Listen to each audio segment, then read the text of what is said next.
Ayun, panoorin niyo po ang mga nagagandang parot. Ayun din po. Ayun na mama, makuha. Wow, wow, wow. Parot.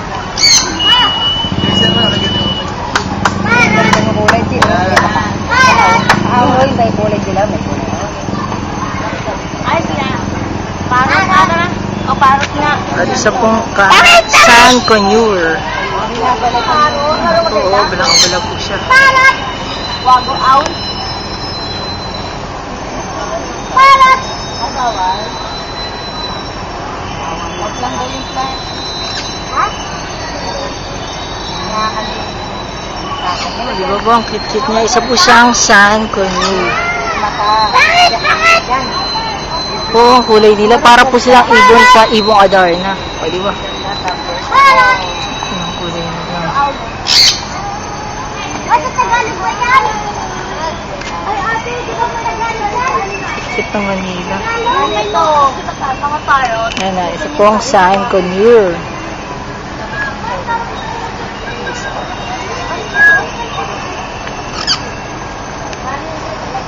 At po silang cute nila tingnan. O, ito rin po, abala po siya.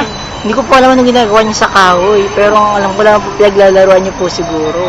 Kasi imposible naman po kainin niya. Makakain niya kaya yan? Ano po sa tingin niyo? Ayan o. O, di ba? Ang cute ng parot. Siya na nag-ahawak.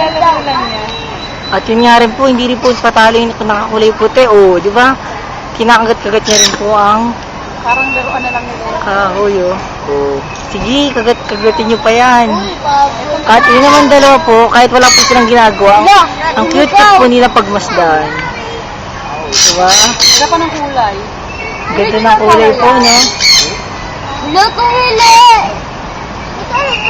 Ortiga tumili.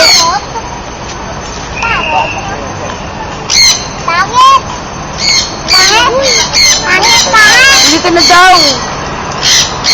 O, diba po, ang cute nila? Sige po, dito na lang po muna ulit tayo.